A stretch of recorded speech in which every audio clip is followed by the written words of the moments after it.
ज्यांना ज्यांना बोलता येतंय त्यांनी घोषणा द्यायला हरकत नाही।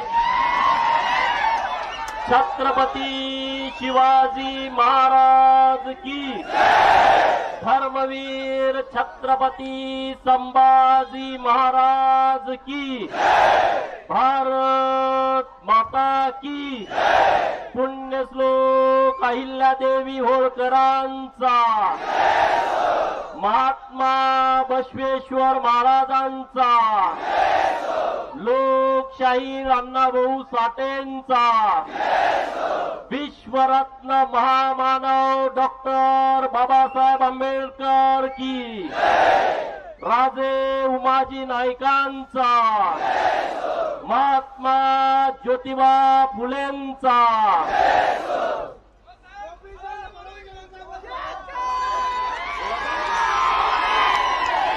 अरे संजय आपला घरातला बोला ना संजय। आज छत्रपती शिवाजी महाराजांच्या चौकामध्ये एवढी मोठी ऐतिहासिक सभा होतीये, हा निव्वळ योगायोग नाही,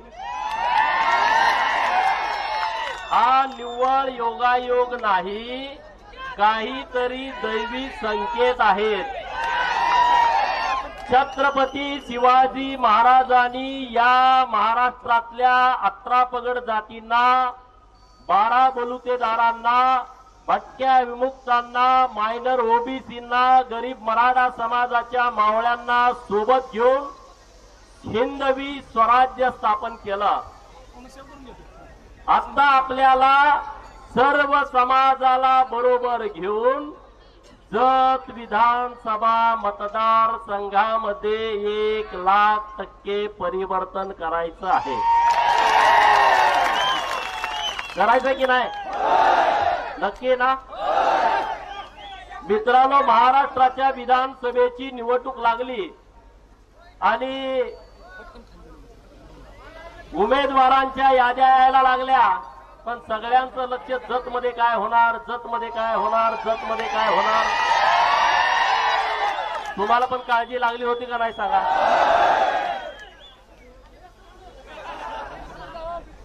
तुमच्या सर्वांच्या पाठबळामुळं, तुमच्या सर्वांच्या ताकदीमुळं भारतीय जनता पार्टीचे वरिष्ठ नेते माननीय देवेंद्र फडणवीस साहेब, पक्षाचे अध्यक्ष माननीय चंद्रशेखर बावनकुळे साहेब आणि आपली केंद्रीय समिती माननीय पंतप्रधान नरेंद्र मोदी साहेब, माननीय अमित शहा साहेब, माननीय जे.पी. नड्डा साहेब आणि आमचे सहकारी मित्र सदाभाऊ खोत साहेब यांच्यामुळं आणि डॉक्टर आरडी साहेबांसारखे माझे असंख्य सहकारी इथले आहेत की ज्यांची सगळ्यांची नावं घेऊ शकत नाहीत, यांच्या पाठपुराव्यामुळं आणि तुमच्या आशीर्वादामुळं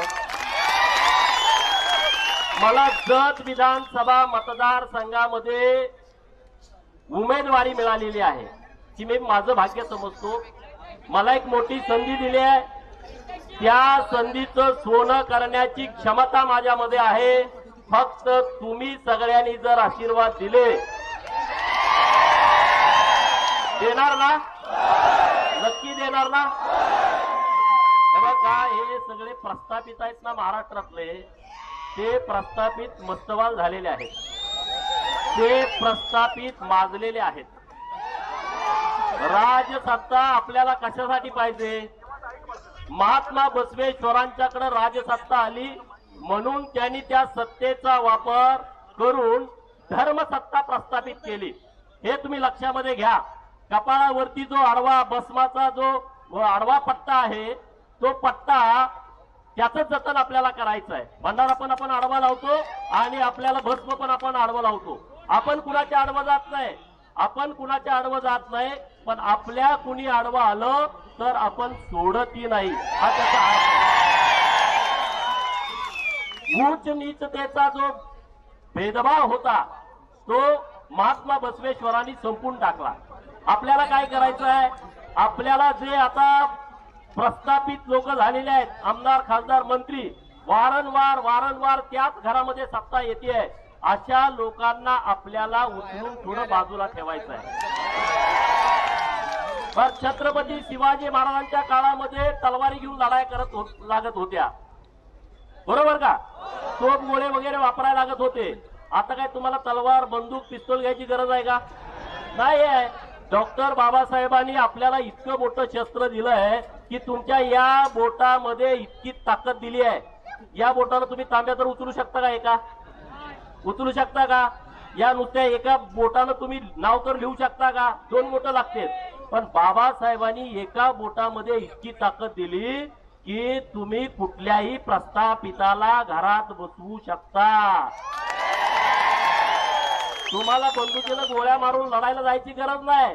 फक्त ईव्हीएम मशीन वरती कमळावरती पटा पटा पटा पटा बटन दाबली, बरोबर ना? तुम्ही बटन दाबायची, तिकडे ते मरून जातील. ही क्षमता संविधानामध्ये आहे, ही ताकद संविधानामध्ये आहे. आणि जत विधानसभा मतदारसंघामध्ये मी आल्यापासून माझ्यावरती एकदम टीकेची झोड उठवली आहे, पण मला त्याचा काही फरक पडत नाही. मी त्या विषयाकडे लक्ष देत नाही. माझे शत्रू या मतदारसंघामध्ये माझ्या विरोधी पक्षात काम करणारे नेते नाहीत. मी पहिल्यापासून तेच सांगतोय. माननीय जगताप साहेब माझे शत्रू नाहीत, माननीय विक्रम सावंत साहेब माझे शत्रू नाहीत. इथं कुणीच माझा शत्रू नाही. माझा नंबर 1 चा शत्रू आहे जत तालुक्यातला दुष्काळ आणि दुष्काळाचा कलंक. जत तालुक्यातला दुष्काळ हा माझा नंबर 1 चा शत्रू आहे. आणि मी तुम्हाला शब्द देतो, कृष्णा माईच्या पाण्यानं जत तालुक्याच्या कपाळावरती जो दुष्काळाचा कलंक लागलाय तो आपल्याला धुवून काढायचा आहे. काढायचा की नाही? 7% गावाचा तो कलंक धुतलेला आहे. महायुती सरकारनं राहिलेल्या 40% गावांचा कलंक आपल्याला धुवायचा आहे. नंबर 1. नंबर 2, आपल्या पूर्व भागामध्ये जेव्हा मी फिरतो तेव्हा 35,000 माझ्या बहिणी, माझी आई, माझा बाप, माझा भाऊ हा ऊसाचा कोयता घेऊन ऊस तोडीला जातो. म्हणून नंबर 2 चा शत्रू आमचा ऊसाचा कोयता आहे. तो आम्हाला कायमचा हद्दपार करायचा आहे, बरोबर का? ऊसाचा कोयता आपल्याला कायमचा हद्दपार करायचा आहे. आणि तिसरी गोष्ट, जत तालुक्यातल्या तरुण मुलांना, काल मी पुण्याला गेलो होतो. का गेलतो? माझ्या जत तालुक्यातली मुलं पोटाची खळगी भरण्यासाठी पुण्याला गेलेत, मुंबईला गेलेत, सांगलीमध्ये आहेत, विजापूरला आहेत, बेळगावला आहेत, हुबळीला आहेत, धारवाडला आहेत, बेंगलोर परत गेलेले आहेत. काल संजय तेलीने आणि लक्ष्मण जगोंनी मिटिंग लावली होती. 3-4 हजार मुलं तिथं होती. आणि म्हणून तिसरा आपला शत्रू जो बेरोजगारी आहे, त्यासाठी आपल्याला जत तालुक्यातल्या तरुण मुलाला जत तालुक्यामध्येच काम मिळालं पाहिजे त्याच्या हाताला. हे होऊ शकतं का नाही सांगा तुम्ही? कमी काय तर वेगळं तुम्हाला स्वप्न दाखवायला लागलोय? हा, मग हे अगोदरच्या आमदारांनी का नाही केलं? अगोदरच्या राजकारण्यांनी का नाही केलं? जिल्ह्यातल्या मंत्र्यांनी का नाही केलं? कारण त्यांना माहित आहे जतला दुष्काळी ठेवायचा आणि जतच्या लोकांना ऊस तोडीला कृष्णा काठावरती वापरून घ्यायचं, यासाठी आपल्यावरती दुर्लक्ष झालं मित्रांनो. आणि हे आता दुर्लक्ष जेवढं त्यांनी केलंय प्रस्थापितांनी, आज आपण काय म्हणतोय? आमचा जतचा निधी पळावला. आज आपण काय म्हणतोय? आटपाडी खानापूरचा निधी पळावला, कवटे मंकाचा निधी पळावला. 5 वर्षामध्ये या जिल्ह्याचा माजी मंत्री जयंत पाटील बोंबलला पाहिजे. काय बोंबलला पाहिजे? नीट ऐका. त्यांनी असं म्हटलं पाहिजे, अरे आमचा निधी जतला पळवला, आमचा निधी जतला पळवला. हे कधी होऊ शकतं सांगा तुम्ही? दुसरे आमदार झाल्या होत नाही, कारण ते त्यांचे कार्यकर्ते आहेत.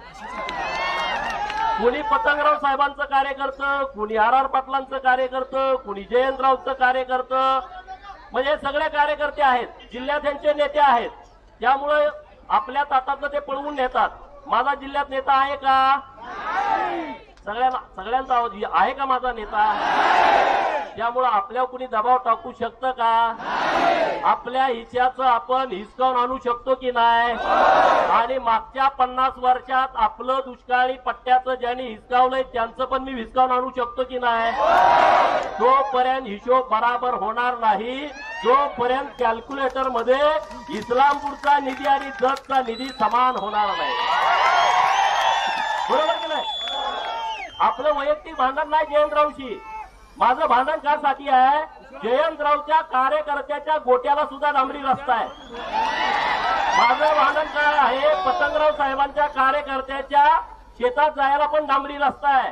माझं भांडण यासाठी आहे की माझ्या जत तालुक्यातल्या 2000, 3000, 4000 लोकसंख्या असणाऱ्या गावाला सुद्धा डांबरी रस्ता नाही. हा माझा वाद आहे. हे बरोबर आहे की नाही? आणि म्हणून ही कामं करण्याच्या हिशोबानं तुम्हाला आता ते गडी गेलेत सगळे गडबडून गडी गेलेले आहेत. माझ्यावरती जातीयवादाचा आरोप करतात. अरे माझ्यावरती जातीयवादाचा आरोप करू नका. मी तुमच्या विरोधात उभा राहिलं का मग मी जातीवाद, आणि आम्ही मतं दिली का मग जातीवाद नाही का तो? हा, अरे काय प्रकार आहे? या महाराष्ट्राच्या विधान परिषदेमध्ये मी जेवढ्या समाजाचे प्रश्न मांडले असतील, मी ओपन चॅलेंज करतो, कुठल्याच आमदारानं विधान परिषदेमध्ये सगळ्या समाजाचे प्रश्न मांडले नसतील. मी जबाबदारीने बोलतोय. रेकॉर्ड काढून बघा, तिथं रेकॉर्ड मिळतं. आज माझे मित्र आहेत दौलत नाना सितोळे, आमचा रामोशी समाज, राजा नरवीर राजा उमाजी नायकांचं रक्त ज्यांच्या अंगामध्ये सळसळत आहे, आपले वीर सिंदूरचे लक्ष्मण यांचं रक्त ज्यांच्या अंगामध्ये सळसळत आहे. आमची मागणी काय होती? सरकारनं राजे उमाजी नाईक यांची जयंती साजरी करावी. आमची मागणी काय होती? पुण्यश्लोक अहिल्यादेवी होळकर यांची जयंती सरकारनं साजरी करावी. सरकारनं साजरी करायला काय खर्च येतो? सरकारी जयंती काय नाही, 4 होळीचा शासन निर्णय काढायचा. महाविकास आघाडीने काढला नाही का हो? आम्ही प्रयत्न केला, देवेंद्र फडणवीस साहेबांनी साथ दिली. पुण्यश्लोक अहिल्यादेवींची जयंती, राजे उमाजी नाईकांची जयंती सरकारच्या मार्फत साजरी झाली. सरकारच्या मार्फत साजरी होण्यानं काय होतं सांगा? आता आपण गावात साजरी करतो, पण जेव्हा सरकारचा निर्णय येतो तेव्हा तलाठी पळायला लागतो, ग्रामसेवक पळायला लागतो, पोलीस स्टेशनचा PI पळायला लागतो, तहसीलदार पळायला लागतो, प्रांत पळायला लागतो. का पळायला लागतो? अरे राजे उमाजी नायकाचा फोटो कुठे शोधून आणा, 7 सप्टेंबरला जयंती करायची आहे, नाहीतर सस्पेंड होईल. पुण्यश्लोक अहिल्यादेवीचा फोटो शोधून आणा, जर जिल्हाधिकारी कार्यालयामध्ये नाही केली तर आपल्यावर कारवाई होईल. ही सरकारमध्ये ताकद असते. म्हणून सरकारमध्ये जायचं असतं. त्यासाठी मला इथं पार्टीनं उभा केलंय आणि तुमच्या विश्वासावरती उभा केलंय, मित्रांनो. आणि म्हणून तुम्हाला माझी विनंती आहे, लोकांनी माझ्यावरती टीका केल्या, हा काहीतरी वेगळं बोलतोय. आता जत शहरामध्ये तुम्ही आहात, जत शहरामध्ये 12 वर्ष झाली नगर परिषद होऊन. किती वर्ष? 12 वर्ष. आता आपण रॅली मधनं आलो ना, डाव्या बाजूला ती इमारत होती. वाईट वाटतं का नाही आपल्याला सांगा? जत हा महाराष्ट्रातला सगळ्यात मोठा तालुका आहे. या तालुक्याचं हे मुख्य केंद्र आहे. या केंद्रामधील नगर परिषदेमध्ये आमचे नगरसेवक भाऊ, आमच्या नगरसेविका बहिणी, या नगरपालिकेचा मुख्य कार्यकारी अधिकारी आणि तिथले सगळे कर्मचारी एका ग्रामपंचायतीची जी जुनी इमारत आहे त्यामध्ये बसतात. 12 वर्षामध्ये तुम्हाला नगरपंचायतीची साधी इमारत करता आली नाही. आणि म्हणून गोपीचंद आलाय, मी तुम्हाला शब्द देतो, महायुतीच्या मुख्यमंत्री महोदयांनी शपथ घेतल्याच्या नंतर 6 महिन्याच्या आतमध्ये तुम्हाला पाहिजे तशी तुम्ही डिझाईन करून द्यायची नगरसेवक मित्रांनी माझ्या, की आमच्या जत शहराला अशा पद्धतीची नगर परिषदेची इमारत पाहिजे आणि त्याच्यासाठी निधी आणून देण्याची जबाबदारी माझी. मी मागच्या 2 महिन्यापूर्वी इथं गेलो, तिथं कटरेतांच्या घरी गेलो. त्या म्हणल्या की आम्हाला 8 दिवसातनं पाणी येतं. शहरामध्ये फिरणाचं तलाव घुशालाय आणि कोरड शहरातल्या घशाला 8 दिवस पाणी येत नाही. मी म्हणलं मला संधी द्या, मी जातो, सरकारकडे विनंती करतो. माननीय मुख्यमंत्री एकनाथ शिंदे साहेबांना आणि देवेंद्र फडणवीस साहेबांना भेटलो आणि 2 महिन्याच्या आतमध्ये 78.94 कोटी रुपयाची योजना मंजूर करून आणली. नुसती मंजूर करून आणली नाही, त्याचं टेंडर झालं, त्याची मुदत संपली, आचारसंहिता संपल्याच्या दुसऱ्या दिवशी टेंडर ओपन होईल, 8व्या दिवशी त्याला वर्क ऑर्डर मिळेल आणि 15व्या दिवशी शहराच्या पाणी पुरवठ्याच्या योजनेचं काम सुरू होईल. दुसरा विषय, आता आमचे अध्यक्ष आहेत तिथं, आमदार साहेब आहेत, तमनगाव आपले रवींद्र आरळी साहेब आहेत, नंतर आपले चंद्रशेखर गोबी साहेब आहेत. त्यांनी मला काय सांगितलं की गुड्डापूरला 11 कोटी रुपये कर्नाटकच्या सरकारनं दिलं. गुड्डापूरची देवी ही सगळ्या महाराष्ट्र आणि कर्नाटकातलं आराध्य दैवत आहे आणि महाराष्ट्र सरकारनं 1ही रुपया दिला नाही. आणि बिचारा त्या पुजाऱ्यांना सगळ्यांना मी म्हणलं तुमचा प्रस्ताव द्या, मी तुम्हाला 5 कोटी रुपयाचा निधी आणून देतो. त्यांनी प्रस्ताव दिला आणि माननीय गिरीश महाजन साहेबांनी 5 कोटी रुपयाचा निधी दानम्मा देवीसाठी दिला. त्याचं टेंडर झालं, त्याचं काम सुरू आहे. शिरूरमध्ये झडपी काका आले, लक्ष्मण जगोंड आले, तिथं म्हणजे आमचं काळभैरवाचं मंदिर आहे, 3 कोटी रुपये द्या, त्यांना 3 कोटी रुपये दिले. दुसरा विषय MIDCचा पुढे आला, माझ्यावरती टीका झाली. हा इलेक्शन आल्यावरती लोकांना गाजरं दाखवायला लागलाय. MIDC कोळे असे असती का, MIDC अशी होती का, MIDC एवढ्या लवकर मंजूर होती का? अरे मी धन्यवाद देईन संजय तेलीन आणि उमदीतल्या शेतकऱ्यांना. मी त्यांना विनंती केली की तुम्ही 2000 एकर जमीन द्या, आपल्याला या जतचा चेहरा मोहरा बदलायचा आहे. माननीय उदय सामंत साहेब उद्योग मंत्री, माननीय मुख्यमंत्री आणि उपमुख्यमंत्री यांना विनंती केली की आमच्या जतला एक चांगली MIDC द्या. सरकारनं मान्य केलं. 2000 एकरामध्ये MIDC सरकारनं मंजूर केली. मित्रांनो, मंजूर केली. MIDC मुळे काय होणार आहे? जत शहरामध्ये MIDC आहे, ती MIDC किती आहे? 10 हेक्टर मध्ये आहे. त्यातलं 5 एकर रिझर्व आहे, म्हणजे 20 एकरात आहे. 20 एकरामध्ये 40 कारखाने सुरू आहेत छोटे आणि त्यामध्ये 500 लोक कामाला आहेत. सांगलीची जी कुपवाड आणि मिरजची MIDC आहे ती 166 हेक्टर मध्ये आहे. तिथं 400 कारखाने आहेत आणि 15,000 लोक तिथं काम करतायत. अरे आपली MIDC 800 हेक्टर मध्ये होते, 540 हेक्टर आता दिलाय आणि 260 हेक्टर शेतकरी देणार आहेत. म्हणजे मिरज आणि सांगलीच्या कुपवाडच्या MIDCच्या 5 पट मोठी MIDC आपल्या उमदीला होते. किती पट? सांगलीत 15,000 लोक कामाला आहेत, उमदीत किती लागतील? किती? तुम्ही म्हणाला ह्यो काय काय सांगायला लागलाय, भारतीय विद्यापीठात बी इतकी लागणार, ती एवढी एकदा कसं काय लावायला लागलाय?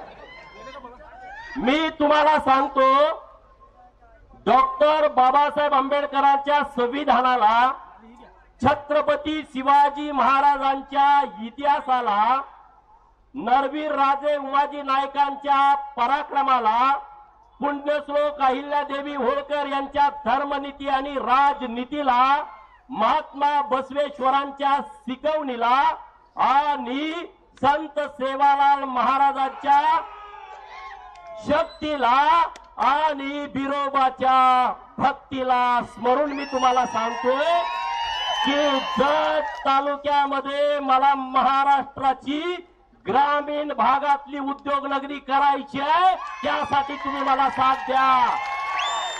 हे होऊ शकतं. मी काल गेलतो पिंपरी चिंचवडला, आमचे मित्र आहेत तिथं, महेश दादा लांडगे डॅशिंग आमदार आहेत आणि त्यांना मी विनंती केली, तुमच्या इथं पिंपरी चिंचवडला मोठी MIDC आहे, तर आमचं एक काम करा, तुमचे सगळे रिलेशन आहेत उद्योग जगताशी, सगळ्या उद्योगमंत्री महोदयांशी बोललोय, मुख्यमंत्री महोदयांशी बोलतोय की जर उमदी MIDC मध्ये आम्हाला 2 असे कारखाने द्या, 2 ज्या इंटरनॅशनल कंपन्या आहेत. म्हणजे समजा टाटा ग्रुप आहे, रिलायन्सचा ग्रुप आहे, अदानींचा ग्रुप आहे, जिंदालचा ग्रुप आहे, बिर्लाचा ग्रुप आहे, अशातल्या 2 MIDC जर उमदीला आल्या ना, मी सांगतोय तिथं 2च कंपन्यामध्ये 10,000 पोरं कामाला जातील, 2च कंपन्यामध्ये. आणि ती जत तालुक्यातली जातील. टेन्शन घेऊ नका, चिंता करू नका की आता माझ्यामध्ये अशी कुठं कागदाव MIDC असते का? पहिल्यांदा कागदावच येते. कुठला पण विषय असला तर कागदावच येतो. माझं तिकीट कशावर आलं? कशावर आलं? का माझ्या कपाळावर शिक्का मारला पार्टीनं, तू उमेदवार आहे म्हणून? एवढं पण कळत नाही लोकांना. मला खरंच विशेष वाटतो. म्हणे ती कागदाव MIDC आहे. हो, ती कागदाव आहे, पण ती 2 महिन्याच्या आतमध्ये आम्ही कागदावरती आणली. एवढं सोपं काम नाही. तो पवारांचा नातू आहे ना, रोहित पवार, गेली 5 वर्ष आबा तो MIDC करायला. जाऊन YouTube वरती बघा. किती आंदोलन केली तरी बघा, विधान भवनाच्या पायरीवरती रोहित पवार उपोषणाला बसला. बातम्या बघा काढून, का MIDC मंजूर करा. पवाराचा नातू 4 वेळा मुख्यमंत्री, अनेक वेळा भारतामध्ये सरकार, त्यांच्या घरात सत्ता पाणी भरते. त्याला जमलं नाही 5 वर्षात. तुमच्या सगळ्याच्या आशीर्वादानं 2 ते 3 महिन्याच्या आत आपण जमवलं.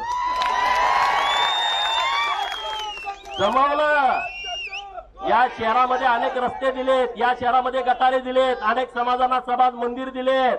मी तुम्हाला विश्वासानं सांगतो, ड्रोन शूट करून घ्या हे जत शहर.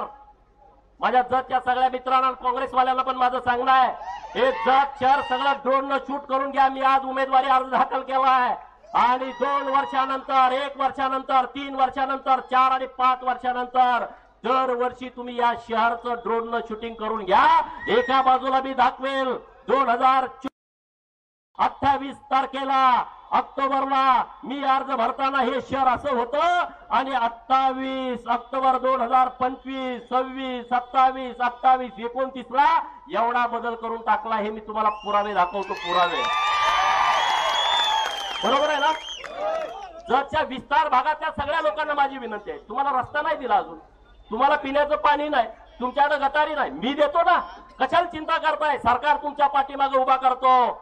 जत तालुक्यातले सगळे रस्ते डांबरीकरण करणे, सगळे रस्ते सिमेंट कॉन्क्रीट करणे मी करून देतो सरकारच्या पाठीमागे लागून. आणि विकास निधी आणायला आम्ही काही कमी पडत नाही, कारण देवेंद्र फडणवीस साहेबांसारखा नेता, एकनाथ शिंदे साहेबांसारखा नेता आमच्या बरोबर आहे. हे काम करणारी लोक आहेत. अरे 2000 कोटी एकाच वेळेस जत तालुक्यातल्या म्हैसाळच्या योजना देणं येड्या गबाळ्याचं काम नाही. 2000 कोटी एका वेळेस.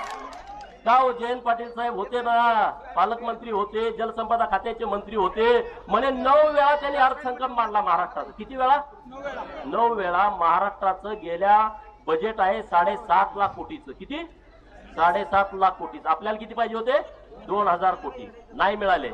पण इथून 800 किलोमीटरवरती राहणाऱ्या देवेंद्र फडणवीस साहेबांनी आणि 450 किलोमीटर राहणाऱ्या एकनाथ शिंदे साहेबांनी हे 2 वेळेस 1000 कोटी आणि 1000 कोटी 2000 कोटी दिले आणि आता ते काम सुरू आहे.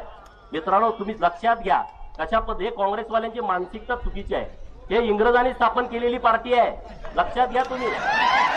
इंग्रजांच्या काळामध्ये 1885 ला स्थापन झालेली ही पार्टी आहे आणि तेव्हा असं ठरलं होतं, जेव्हा भारत देश स्वतंत्र होईल तेव्हा ही पार्टी तुम्ही समुद्रात नेऊन बुडवा, विसर्जित करा. पण ह्या गड्यांना लागली सत्तेची लाट आणि मग हे बसायला लागले सत्तेवरती आणि सत्तेवरती बसून महाराष्ट्राला लुटायला लागले, कारखाना सगळे हे घ्यायला लागले. आणि म्हणून जत तालुक्यातल्या सगळ्या लोकांना माझी विनंती आहे, लोणारी समाज माझा इथं मोठ्या प्रमाणात आहे, छोटा समाज, त्यांना महामंडळ स्थापन केलं. पण विष्णुपंत दादरे यांच्या नावानं आर्थिक विकास महामंडळ लोणारी समाजासाठी स्थापन केला आहे, नाभिक समाजासाठी महामंडळ स्थापन केला आहे, वडार समाजासाठी महामंडळ स्थापन केला आहे, कैकाडी समाजाची महामंडळ स्थापन करण्याची मागणी आहे.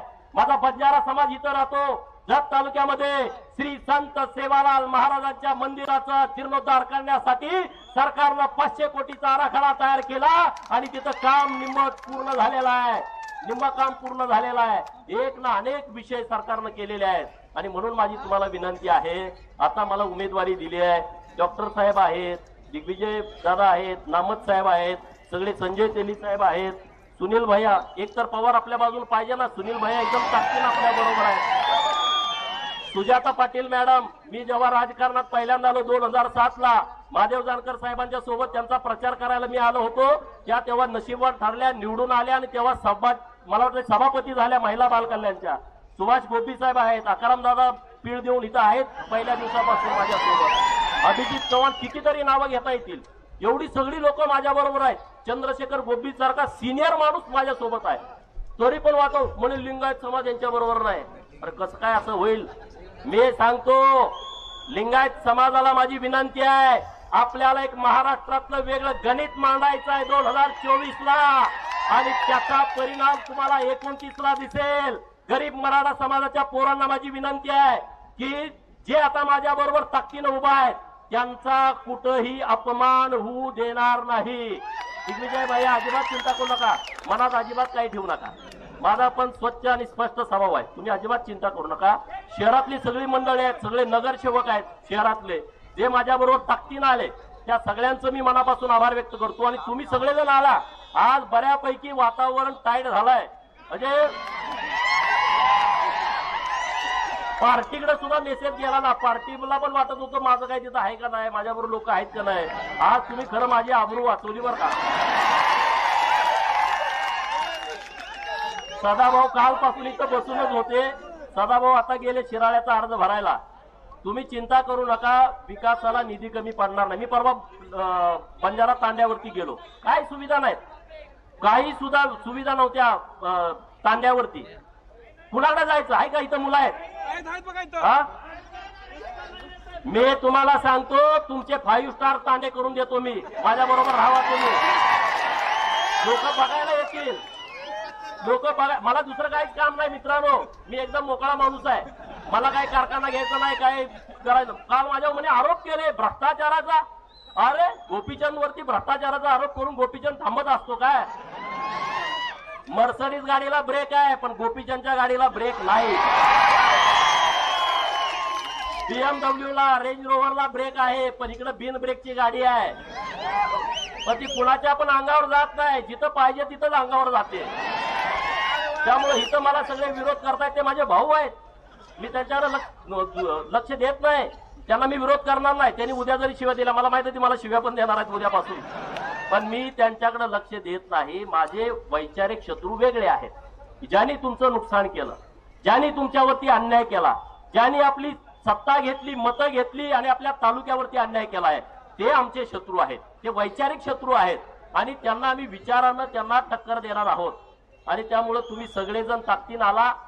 या आज अर्ज भरण्यामध्ये तुम्ही एक ऐतिहासिक क्षणाचे साक्षीदार झाला. मी तुम्हाला विनंती करतोय की तुम्ही सगळेजण एकजुटीनं, एक दिलानं, एक मनानं तुम्ही आमच्या सोबत राहावा. मुस्लिम समाज बांधवांनी सुद्धा मला आता इथं पाठिंबा दिला सगळ्या लोकांनी येऊन. तर आम्ही सगळ्या लोकांच्या बरोबर व्यवस्थितपणे व्यवहारानं वागू. कुणावरती कसला अन्याय होऊ देणार नाही. कार्यालयामध्ये अनेक भ्रष्टाचार चालू अशा लोकांच्या तक्रारी होत्या. आपण चांगले अधिकारी आता इथं आणून बसवतोय. तुम्ही अजिबात चिंता करू नका. थोडं दुरुस्तीला वेळ जाईल.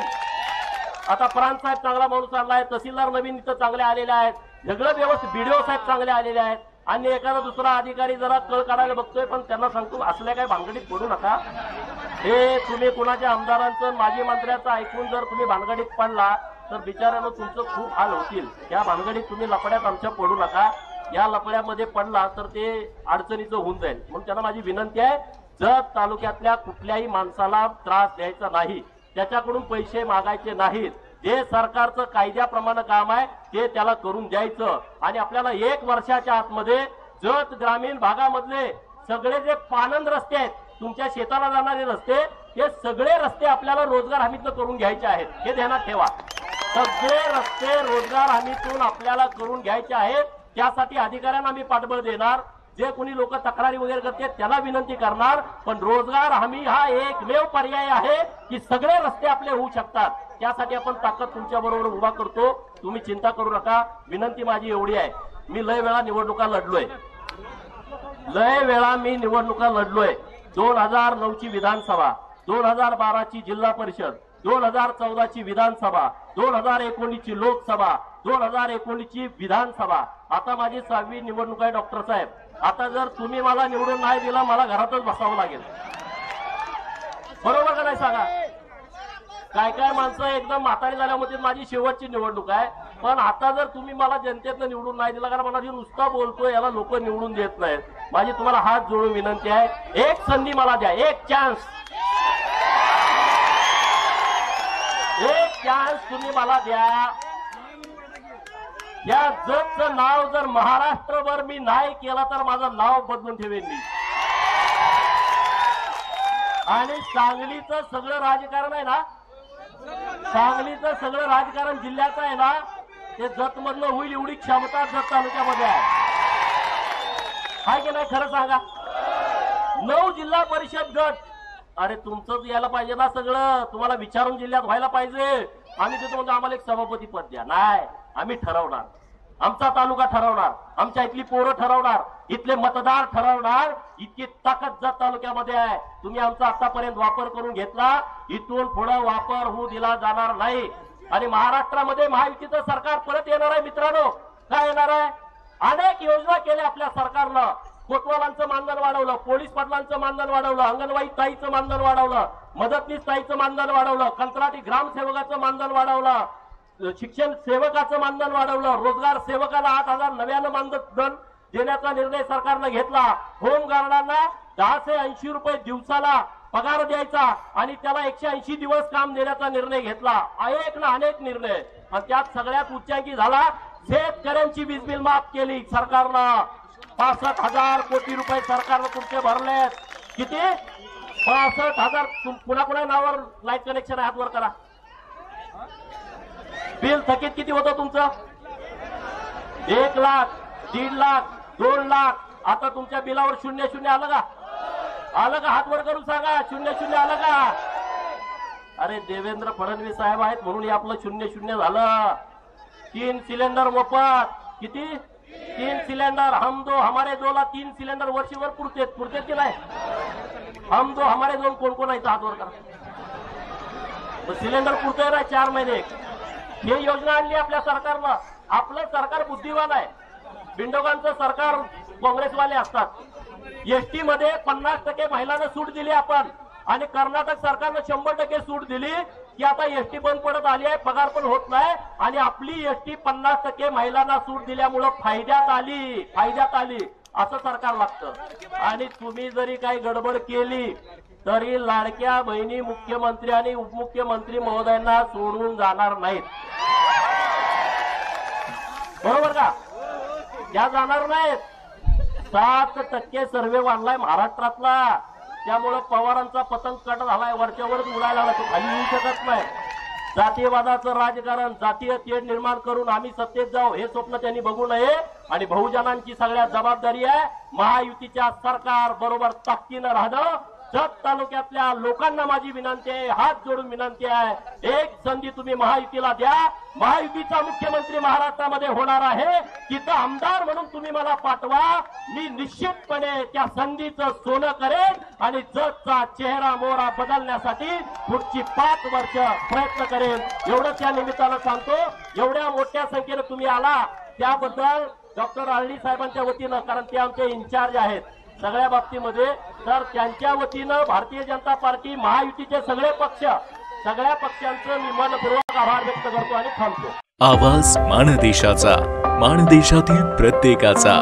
माणदेश प्राईम सबस्क्राईब करा आणि अपडेट रहा. नवीन व्हिडिओच्या नोटिफिकेशनसाठी बेल आयकॉनचं बटन दाबा. धन्यवाद.